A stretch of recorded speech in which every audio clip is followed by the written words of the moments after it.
Pemirsa, Menteri Koordinator Bidang Infrastruktur dan Pembangunan Kewilayahan Agus Harimurti Yudhoyono masih membuka komunikasi dengan investor yang memiliki ketertarikan dan kemampuan dalam melakukan pembangunan kereta cepat Jakarta-Surabaya. Menko Bidang Infrastruktur dan Pembangunan Kewilayahan Agus Harimurti Yudhoyono telah melakukan rapat koordinasi dengan sejumlah menteri dan wakil menteri serta pejabat lembaga lainnya guna membahas sejumlah isu, antara lain rencana pembangunan kereta cepat Jakarta-Surabaya, proyek Giant Seawall hingga pengembangan bandara internasional. Terkait pembangunan kereta cepat Jakarta-Surabaya, Agus mengungkapkan masih akan membuka komunikasi dengan investor dari luar ataupun dalam negeri, khususnya yang memiliki ketertarikan dan kemampuan dalam melakukan pembangunan kereta cepat Jakarta-Surabaya, agar tidak ada kendala baik dalam pembangunan maupun dalam hal penganggaran di tahun-tahun mendatang. Nah, komunikasi dibuka ke semua arah. Bapak Presiden juga mendorong kami, termasuk saya bersama Menteri Investasi juga ingin berkoordinasi ketat untuk berkomunikasi dengan berbagai pihak di dalam maupun luar negeri yang memiliki ketertarikan dan juga kemampuan, tentunya berdasarkan prinsip yang saling menguntungkan. Kita ingin ini benar-benar sukses, tidak ada kendala yang berarti dalam arti teknis maupun keberlanjutan penganggaran di tahun-tahun mendatang. AHY menambahkan isu lahan juga menjadi tantangan di dalam pembangunan kereta cepat Jakarta-Surabaya karena melewati beberapa kabupaten, kota dan juga provinsi. Untuk itu dalam pembangunan transportasi massal ini sangat membutuhkan waktu yang tidak sebentar. Jakarta, Riki Anwardi, IDX Channel.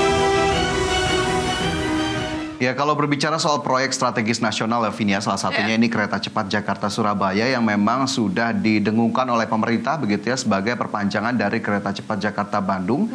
Jika memang visibility projectnya ataupun visibility study-nya sudah dilakukan, kemudian juga berbagai analisisnya juga sudah dilakukan, dan ternyata memang potensi manfaatnya jauh lebih besar, ya tentunya masyarakat mendukung begitu, karena apa yang kemudian kita lihat dari kereta cepat Jakarta-Bandung meskipun memang menuai banyak polemik di awal-awal, tapi jika pada akhirnya masyarakat dapat menggunakan dan merasakan manfaatnya yang cukup besar dan juga ini bisa mendukung ekosistem terutama pariwisata di kota-kota yang terhubung oleh kereta cepat tersebut, ya kenapa tidak kemudian dilanjutkan. Nah, sekarang PR-nya adalah bagaimana kemudian mengundang investor untuk bisa tertarik di proyek ini. Ya, benar sekali Fajar, karena juga sebelumnya pas awal-awal pembuatan WUS Jakarta-Bandung itu juga menimbulkan polemik ya. Namun nyatanya sekarang banyak masyarakat yang merasa termudahkan ya dengan adanya kereta cepat ini. Dan jika memang terrealisasi, semoga saja ini bisa menjadi katalis transformasi infrastruktur ya antar kota dan mobilitas mempermudah masyarakat berpergian antar kota. Pemirsa, pemerintah melalui Kementerian SDM memberikan izin kepada masyarakat untuk mengelola sumur-sumur tua. Ya, setidaknya 25.000 hingga 30.000 sumur akan diberikan izin kelolanya agar masyarakat dapat mendukung perputaran ekonomi. Menteri SDM Bahlil Lahadalia menjelaskan, sumur-sumur tua yang akan dikelola oleh masyarakat tersebut masih mampu menghasilkan minyak mentah di rentang 1 hingga 5 barel per hari. Sumur tua dengan produksi paling rendah diperkirakan menghasilkan minyak 1 hingga 3 barel per hari. Bahlil menambahkan, untuk satu sumur, lapangan kerja yang dibutuhkan ialah sebanyak 10 orang. Dengan asumsi-asumsi tersebut, pendapatan dari satu sumur diperkirakan berkisar 2,5 juta hingga 3 juta rupiah. Pemberian izin pengelolaan sumur minyak kepada masyarakat juga disebut sebagai upaya pemerintah mendorong pemerataan ekonomi.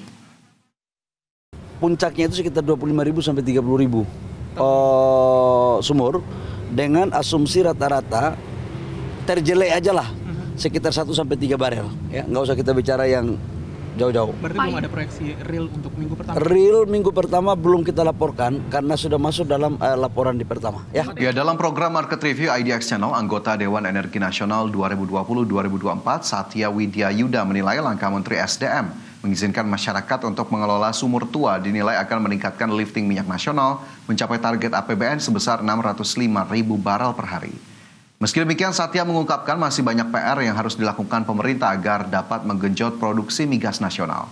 Salah satunya mengoptimalkan Edelweiss atau Innovative Digitalization for Leveraging Assets Effectively and Wise Idle Stock Exploitation sebagai solusi inovatif untuk mengoptimalkan pemanfaatan aset idle di berbagai lapangan migas yang dikelola.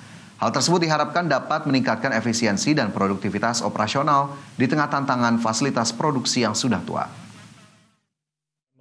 Menggerakkan ekonomi rakyat melalui sumur-sumur tua yang dikelola langsung oleh masyarakat. Saya pikir itu juga bisa dimonetize kalau kita melihat jumlahnya ya, sumur yang idle atau kategori mungkin sumur tua itu juga ada sekitar angkanya kalau tidak salah mencapai 33.000. Jadi kan cukup banyak itu seantero Indonesia ya. Jadi kalau kita misalkan mempunyai target per well-nya itu adalah sekitar 2 barel misalkan ya kita memang harus melihat dari lokasi ke lokasi karena tidak semuanya bisa seperti yang kita harapkan. Itu paling tidak. Lainnya, di mana Kementerian Pariwisata bersama dengan sejumlah kementerian dan lembaga sepakat berkolaborasi dalam menumbuhkan perekonomian nasional, khususnya melalui sektor pariwisata. Ya, dengan kolaborasi ini diharapkan mampu mempercepat visi dan misi Astacita pemerintahan. Dalam rangka meningkatkan sinergitas program pemerintah serta memperkuat kolaborasi antar kementerian dan lembaga, Kementerian Pariwisata bersama Kementerian Lingkungan Hidup, Kementerian UMKM serta Basarnas dan juga Badan Gizi Nasional atau BGN sepakat menandatangani nota kesepahaman bersama dengan tujuan mendukung upaya Presiden dalam menumbuhkan ekonomi di atas 8%. Menteri Pariwisata Widianti Putri Wardana optimis melalui kolaborasi lintas sektor kementerian dan lembaga ini, pariwisata di Indonesia dapat berkembang dengan baik ke depannya. Langkah-langkah ini membuktikan bahwa kolaborasi lintas sektor adalah kunci untuk memastikan pariwisata Indonesia terus tumbuh. Mari kita terus jaga dan perkuat semangat bersama ini demi mewujudkan Indonesia yang lebih sehat, lebih sejahtera, dan lebih lestari. Terima kasih. Sementara itu, Menteri Usaha Mikro, Kecil, dan Menengah Maman Abdurrahman menilai MOU kolaborasi penguatan lintas kementerian ini merupakan bagian dari upaya mempercepat pencapaian pertumbuhan ekonomi yang merata di seluruh sektor dan seluruh daerah. MOU ini antara Kementerian UMKM dan Kementerian Pariwisata dalam mendukung upaya ataupun tugas dari Pak Presiden kepada kita untuk menumbuhkan perekonomian sampai di angka 8%. Maka dari itu sudah tepat kita hari ini berkumpul bersama-sama dengan the wonderful Indonesia ini yang ada di ruangan ini. Tentu saja, dengan upaya bersama ini Kementerian Pariwisata berharap sektor pariwisata nasional semakin kuat serta mempercepat mewujudkan Indonesia yang lebih sejahtera. Dari Jakarta, Fakih Satrio, IDX Channel.